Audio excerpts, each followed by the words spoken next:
Louvado seja Deus.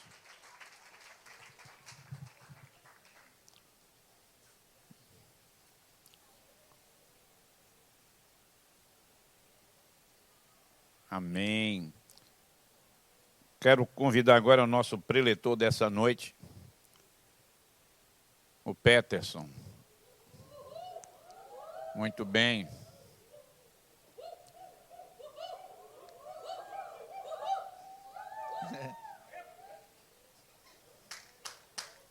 Muito bem. Vamos estar impondo nossas mãos, vamos estar clamando. Você quer que Deus fale contigo? Amém. Glorificamos o teu santo nome, Pai. Te rendemos graças por essa noite. Te rendemos graças pela vida do teu filho, do teu servo, que se dispôs a estar trazendo a tua mensagem. Coloca a tua mão poderosa, Pai. Unge os lábios dele e fala através dele, porque nós precisamos desse alimento. É em nome de Jesus que nós te rendemos graças. Amém?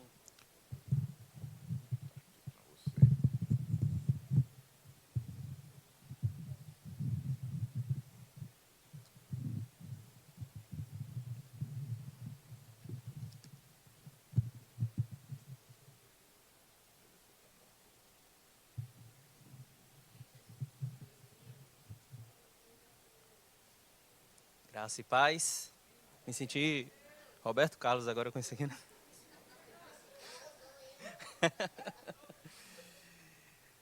Amém. Boa noite. É com muita alegria que eu tô. Hoje eu tô empolgado. Mas eu queria orar mais uma vez, não duvidando da oração de meu pai, claro. Mas pedir forças para o Senhor e que essa noite a palavra fique no coração de vocês.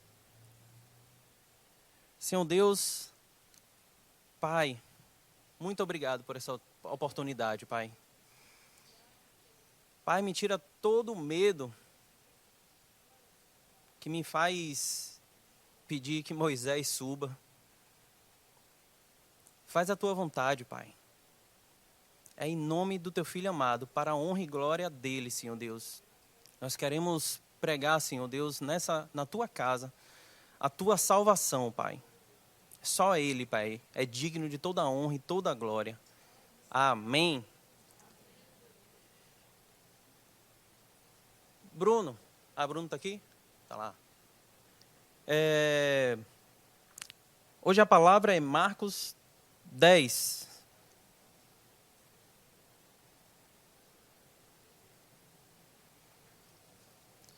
Dez, 17.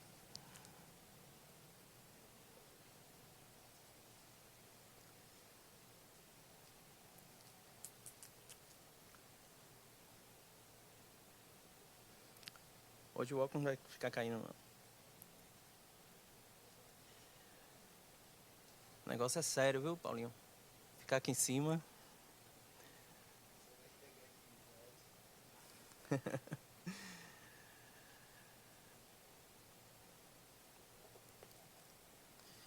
É uma palavra bem conhecida. Vocês já conhecem, vai falar do jovem rico.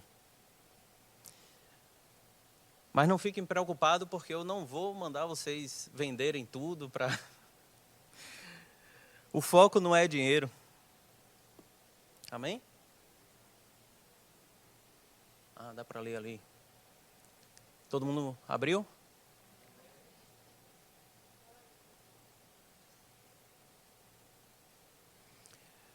Quando Jesus ia saindo, um homem correu em sua direção e se pôs de joelho diante dele.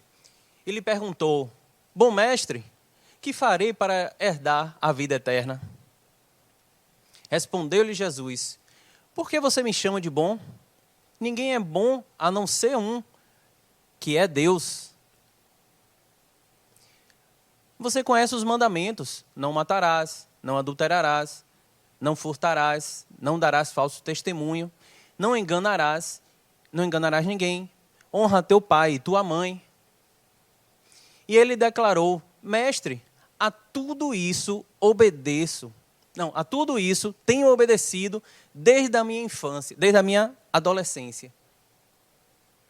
Jesus olhou para ele e o amou. Falta uma coisa para você, disse ele. Vá, venda tudo o que você possui e dê o dinheiro aos pobres. E você terá um tesouro no céu. Depois, venha e siga-me. Diante disso, ele ficou abatido, afastou-se triste, porque tinha muitas riquezas. Até aí. Depois a gente lê mais. Amém? Uma palavra bem conhecida, né? Esses dias, algumas pessoas já ouviram falar. Tem uma frase que eu ouvi e eu tenho compartilhado com algumas pessoas, porque a gente tem uma preocupação, né? Como pai, mãe, eu tenho 3 filhos, né? Então a gente tem a preocupação de estar ensinando o caminho correto, o caminho que é o caminho certo, o caminho de Deus. Só que a frase é o seguinte: será que a gente está ensinando nossos filhos, ou ensinando os jovens, ou formando jovens ricos, como esse jovem rico? É meio louco, né? Mas eu quero que você reflita, pelo amor de Deus. Até porque eu soube, não só para os pais, e isso não é só para os jovens. Eu soube que os judeus consideram jovem até os 40, então eu estou aí, viu? Eu sou jovem. Minha mulher já tem 42, já não é mais, casei com uma coroa. Mateus. Brincadeira, quem está na casa dos 40 é jovem. Então, assim, a palavra não é só para os jovens, e sim para todos. Será que o que você está aprendendo está formando você um jovem rico? Que ele aprendeu desde a adolescência, eu não sei por quem ele foi ensinado, né? Eu creio que ele teve um pai que ensinou o caminho correto. Fez ele obedecer os mandamentos desde a adolescência. Eu falei infância porque eu acho que tem algumas versões assim, né? Mas eu prefiro essa, né, da adolescência. E que quando chegou na hora certa, com a pessoa certa, para fazer a decisão certa, toda a obediência às leis, tudo o que ele disse, desde adolescente eu faço isso. Ele não fez, ele não agiu da maneira que Jesus queria. E isso tem me preocupado esses tempos, né? Porque assim, a gente, todo mundo que tem filho, a gente quer cuidar, mas parece que você coloca na mão ali, mas vai saindo pelos lados, né? Você parece que não tem controle pelos filhos. E um dia eu tive a oportunidade de conversar com Mateus, Júlia, Sofia, depois dessa palavra. Isso já tem um tempo, gente, acho que uns 2 meses. Eu fiz assim: filha, minha vontade é que você tenha uma paixão, uma vontade assim, de ir para a igreja, não porque seu pai está indo, porque sua mãe é cristã, porque eu sou cristão, mas porque você tenha certeza que você vai ver Deus lá, que você vai se relacionar com Deus da casa, dessa igreja, não por obediência a mim, mas por obediência a Ele, e com prazer de todo o coração, sabe? E isso tem que ficar certo não só nos jovens, mas nos adultos. Às vezes você está aqui como esse jovem. Eu estou fazendo todo o protocolo, né? Estou vindo todos os cultos, estou dizimando, estou louvando, levantando minha mão. Mas na hora certa, você já imaginou? Eu me perguntei, meu Deus, o jovem teve essa oportunidade de estar de frente para Jesus.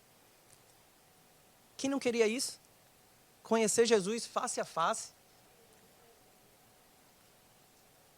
E ele, algo cortou, ele falou: isso aí é demais para Jesus.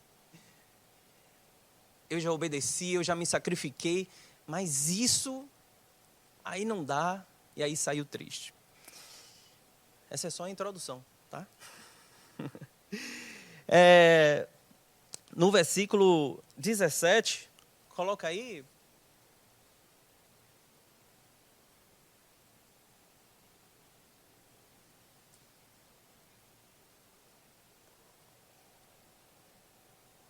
Quando Jesus ia saindo, um homem correu em sua direção e se pôs de joelho diante dele e lhe perguntou. Abri só um parêntese aqui. A gente não pode confundir esse jovem como alguém hipócrita, como alguém, um fariseu que queria fazer um teste com Jesus. Ele se ajoelhou, ele sabia quem era Jesus. Ele falou, bom mestre, o que farei para herdar a vida eterna? Então ele sabia quem era Jesus.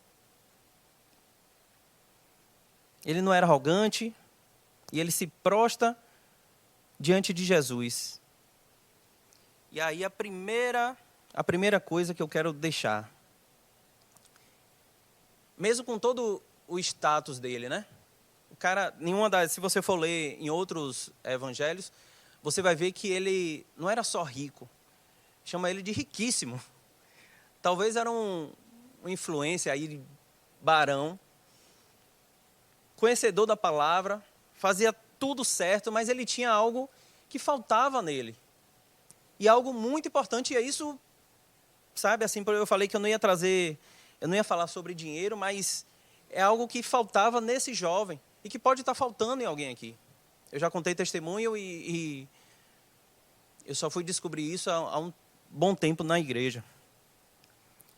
E esse vazio, ele mesmo pergunta, ele fazia tudo certo, mas ele pergunta, mestre, o que faço para herdar a vida eterna? Tinha um vazio nele, que se você for pesquisar até a vida para quem já conhece, a vida de Davi, depois de um erro que ele teve, de traição, ele estava se sentindo tão mal que ele ora a Deus e fala, Senhor, traz de novo a alegria da salvação. Essa alegria tem que estar no coração. Essa é a alegria que faltava no coração desse jovem. A alegria da salvação. Porque ele fazia tudo certo. E porque ele foi perguntar a Jesus? Porque ele foi perguntar a Jesus se ele estava, desde a adolescência, andando no caminho correto, obedecendo às leis. Mas ele tinha esse vazio. Mesmo com todo o status, mesmo com todos a quantidade de seguidores, ele foi até Jesus e perguntou isso. Deixa aí, a mídia, deixa a palavra aí. Essa mídia dá um trabalho, viu? Olha, na palavra de Deus, o pessoal já lutava contra essa mídia, viu? Mandava os heróis dizer, Deus falava, vá lá e mate os medianitas. É só para descontrair. Coloca aí, cara. 17. Ai.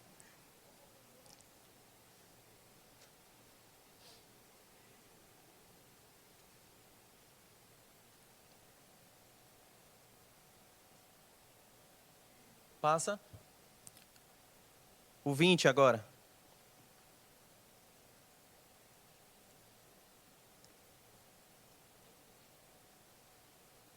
E ele declarou, mestre, tudo isso tenho obedecido desde a minha adolescência.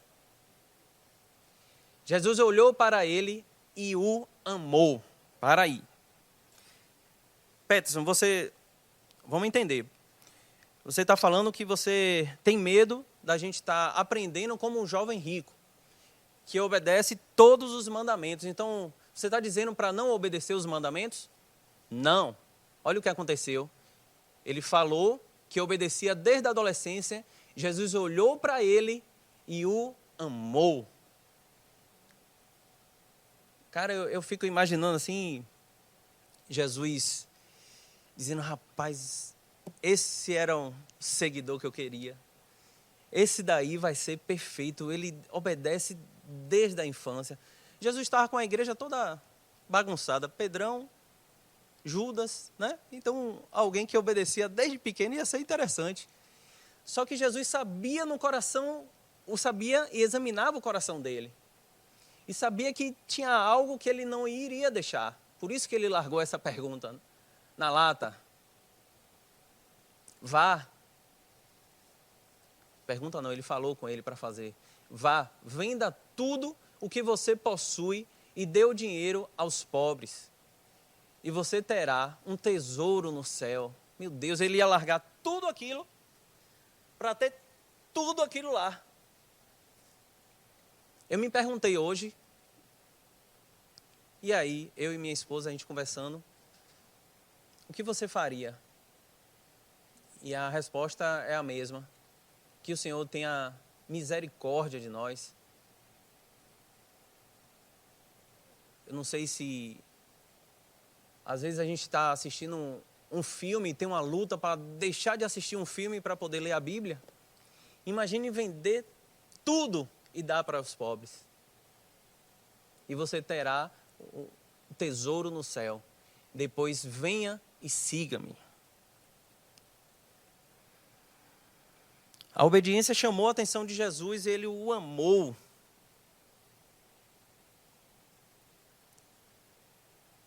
Mas o passo melhor, o mais fácil, era Jesus, era Deus, cara. Ele já sabia. Eu tenho certeza que algo muito melhor Jesus ia dar para ele. E ele nos oferece isso. Ele diz que quando a gente perde, é que a gente ganha. Então, parece ruim quando a gente deixa de fazer algo. Parece ruim quando a gente deixa de praticar algo que dói, que é gostoso. Mas tem algo muito melhor que ele oferece para a gente. É a vida eterna. Gente, se você estiver aqui na igreja e não tiver esse conhecimento, essa ideia de salvação, que nós, como tem a placa ali, não somos daqui, nós somos desse lugar que ele nos oferece. Parece pesado, mas assim, não sei nem o que você está fazendo aqui. A igreja não é só um lugar para a gente bater cartão, fazer regras. A igreja é um lugar para a gente praticar, ouvir a palavra e praticar o que ele ensina. Amar o próximo, amar aquele que te machuca. Tem algo envolvido que não é só regras. Eu falei dos meus filhos e eu me abri isso com eles. E Deus fez um milagre. Eles foram convidados para um retiro. Não porque a gente insistiu. No começo a gente só falou que ia ser legal. Mas a gente teve o prazer de ver Júlia, que é super tímida, estar em uma igreja em outro lugar e dar um testemunho. E aconteceu com ela o que eu pedi. Pai, eu não sei onde eu errei, eu não consigo mais segurar, eu não quero ser um pai chato, mas faz um milagre na tua filha, que ela possa ter esse encontro, porque eu não quero ela como esse jovem rico, que na hora certa, na hora que Cristo chamar, ela venha negar. E no retiro alguém falou com ela que tinha um vazio nela, havia um vazio nela que só Jesus podia preencher. E ela contou esse testemunho. Eu não quero falar muito porque é complicado, mas toda a honra, toda a glória é para Deus. Confie nas orações, irmãos. Seus filhos, importante que eles ouçam a palavra, que eles vejam Jesus na sua casa. E outra, seja sincero, não adianta a gente obedecer tudo certinho e Jesus lá dentro saber que você está, sabe, sendo hipócrita. Que lá no seu coração você só quer estar na moda de ser crente. Não, Ele quer mais, Ele quer intimidade com você. Amém? Até que horas, Pai? Tá de boa. Vamos lá. Glória a Deus.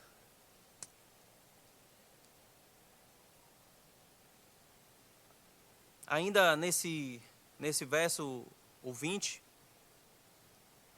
eu tenho uma terceira coisa que eu quero falar com vocês. E talvez é a parte mais difícil, porque eu trouxe talvez uma bagunça, né?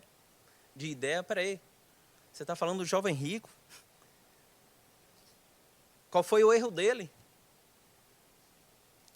O porquê, se a ideia você está trazendo para a gente, e a gente não tem ninguém aqui milionário, se a ideia não é dinheiro, o que devemos fazer para ter essa vida eterna, para ter a certeza dessa vida eterna? Nesse 20 ainda, mestre, tudo isso tenho obedecido desde a minha adolescência. Jesus olhou para ele e o amou. Falta-lhe uma coisa, disse ele. Vá, venda tudo o que você possui e dê o dinheiro aos pobres, e você terá um tesouro no céu. Depois venha e siga-me.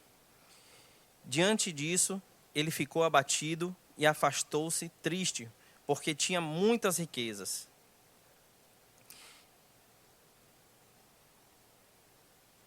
Ele confiava. Eu passei aqui, não li, mas quando ele disse que ele obedecia desde a adolescência, ele achava que a salvação estava na... Lembre dessa palavra, que é algo novo para mim. Meritocracia. Acredite. Meritocracia. Que bom que você perguntou, porque eu pensei que era só novo para mim. Porque, assim... Alguém me ligando agora, velho? Pelo amor de Deus. Vigia, crente. Eu vou traduzir para vocês. Eu vi aqui, tive que pesquisar, né? Meritocracia é uma palavra formada por mério, no grego, né? Ser digno, ser merecedor. E o sufixo grego kratos, né? Do meritocracia, então kratos, poder, força, ou seja, trata-se do alcance do poder através do merecimento. Segundo essa linha de pensamento, os objetivos são atingidos por aqueles que se dedicam e se esforçam em medida. Ele achava que todo esse merecimento era isso que ia fazer ele herdar a vida eterna. Gente, isso é muito importante. É algo até louco, tipo, o que você está dizendo para mim, Petros? A gente aprendeu aqui na igreja, vamos ouvir os cultos, vamos fazer isso, deixe de beber, deixe de fumar, não ouça a música do mundo. E você está dizendo que isso está errado? Não. Só que o achar que você merece algo, esse é o problema. Se você não tiver a certeza que Ele morreu, o poder é dele, a salvação é milagre dele e não seu, por favor. Se você não entender isso, talvez atrapalhe a caminhada com Jesus, para não talvez ser muito forte e dizer, talvez você fique. Eu falava muito isso, não, eu vou para a igreja, eu levo meus filhos, eu dou o dízimo. Por quê? Porque eu tinha medo de ir para o inferno. E quando eu descobri que a salvação não é mérito meu. Cara, eu não estou pregando aqui uma salvação, uma graça barata. Hoje eu posso te dizer, essa graça que eu prego é uma graça que me fez obedecer mais do que, com prazer, tudo que Deus me pede. É uma graça que me fez me livrar de uma tentação de uma mulher que ninguém estava me vendo. Mas eu não... Pai, o que eu vou fazer se eu trair minha esposa? Como é que eu vou chegar lá em casa? E todo o sacrifício, todo o amor que você tem por mim, como é que eu vou fazer isso? Se a gente não entender esse amor, Peterson, você é miserável, você... Cara, não foi fácil para mim, não. Eu já contei aqui para alguns. A pessoa... Estava tudo marcado, o filme já estava na cabeça, eu vou fazer assim, assim, eu vou chegar mais tarde, ninguém vai saber. Mas eu pedi a oração aqui, eu falei, pai, meu pai, ore por mim, porque assim, eu não estou nem acreditando nos meus pensamentos, parece que eu vou cair. E eu pedi essa oração, e esse entendimento de amor que ele teve por mim, eu não tive coragem. Porque eu não tenho como viver escondendo de minha esposa mais algo. Eu provavelmente ia sair, não tem como.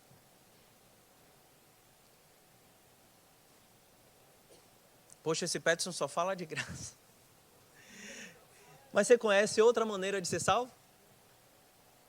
Tem outra maneira para ser salvo? Só pela graça. E para quem não conhece, Efésios 2, 8 ao 10.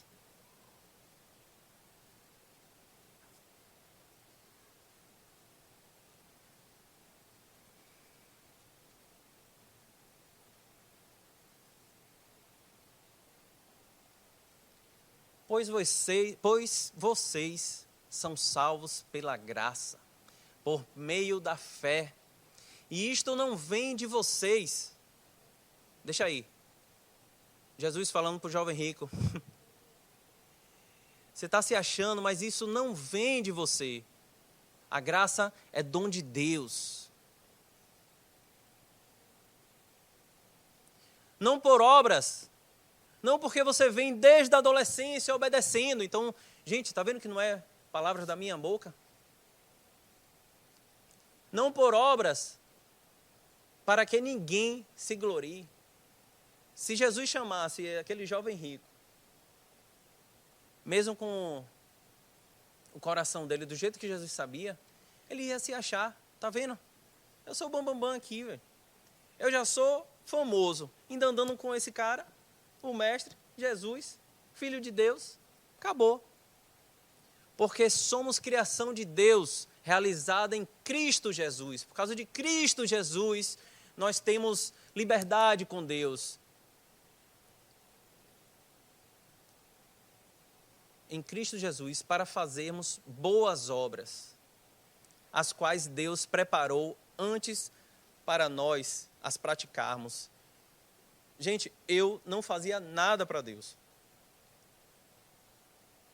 E quando eu tive esse encontro, quando eu entendi que eu não era merecedor, mas por causa dele, nenhuma condenação há, porque eu tinha fé nele, foi algo incrível, porque foi justamente no dia que eu estava orando, dizendo, eu sou filho de pastor, e eu não consigo fazer nada para ti, pai. Eu quero fazer algo, eu não consigo nem ler a tua palavra. Eu sou um crente frustrado, né? Um religioso frustrado. Porque fazia tudo certinho. Vinha para a igreja, mostrava a todo mundo que estava aqui, mas não fazia nada. E nessa caminhada ainda errei. E muito. E quando eu tive um encontro, uma palavra que ele falou em Romanos comigo, ele disse, quem disse que eu quero que você faça algo? Foi Paulo dizendo, aquilo que eu queria fazer, eu não consigo fazer. Miserável homem que sou. Quem pode me livrar dessa morte? E aí veio Deus falando comigo: nenhuma condenação há, filho. Se você crê em mim, filho, nenhuma condenação há, porque você tem a mim. Eu comecei a chorar, eu fiz assim: pai, o que é isso? E, cara, é muito bom quando você tem esse encontro. Se você, até hoje, vinha para a igreja com essa ideia que você é merecedor de algo, ele até se alegra, né, de toda a decisão que você fez. Você vê que Jesus amou ele. Então você vê aqui, você aceitou Jesus, é um grande passo. Você está deixando todas as coisas do mundo, é um grande passo. Mas ele quer mais. Ele quer que você conheça ele pela palavra dele, que você pare, que você tenha mais momentos com ele. Como eu falei, eu não li a Bíblia, agora eu já estou lendo. Já estou em Jeremias. E é incrível toda vez que a gente chega em uma parte, e não saindo desse contexto, né, tem uma hora que Jeremias pensa em desistir e fala: eu queria me livrar de falar do Senhor, eu quero fugir do Senhor, mas algo queima dentro de mim.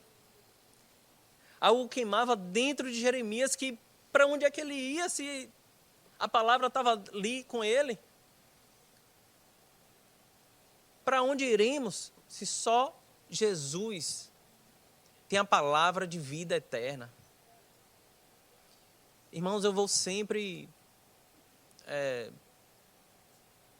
quando tiver a oportunidade, pregar sobre salvação, é porque a gente fala o que o coração está cheio.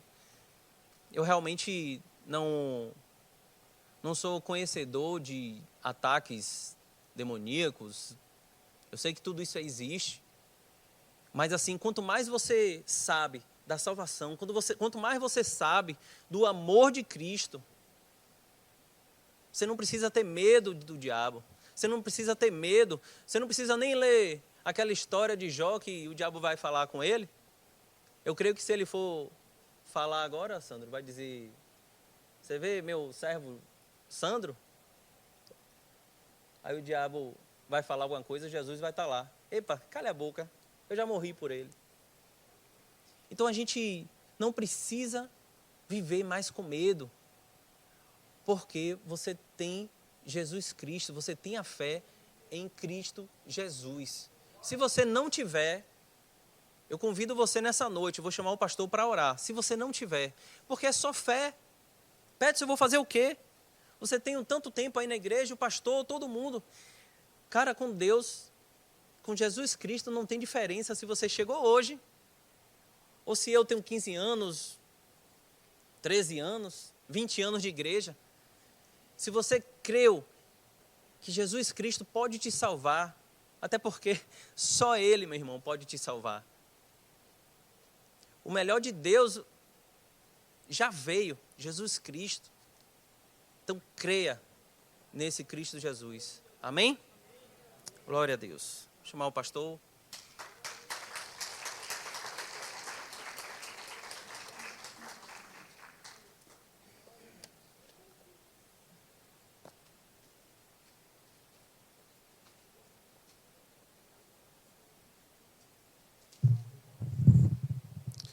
Louvado seja Deus.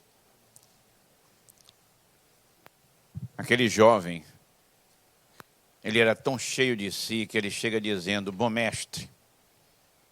E Jesus já interrompe ele dizendo: por que você está me chamando de bom? E ele estava chamando Jesus de bom porque ele dizia: eu sou bom, porque eu sou rico. E se eu sou rico é porque eu faço as coisas corretas. Se eu sou rico é porque Deus tem me abençoado, porque eu tenho honrado Ele. E em cima desse contexto, ele dizia: eu mereço. E aí Jesus diz: por que você me chama de bom? Porque ninguém é bom senão Deus.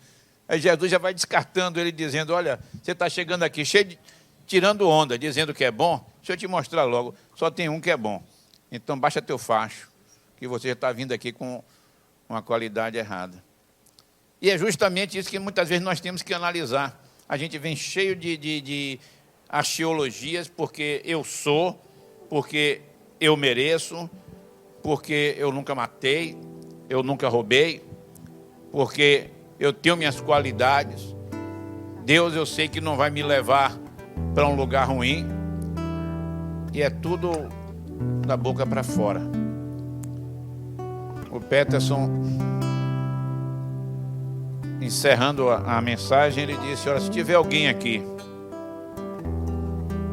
que ainda não fez essa entrega para Cristo, mas às vezes tem gente que já tem vindo à igreja, se tornou um frequentador, e é o que ele trouxe na mensagem, se tornou um jovem rico da mensagem, que eu até contesto, porque o texto diz: um homem chegou, porque está nessa faixa dos 40 anos que eles consideravam como jovem, mas era um homem formado, era alguém já consciente.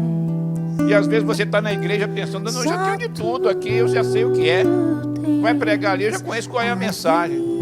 Mas às vezes você cai numa realidade de que está faltando algo para você, e você tem que reconhecer.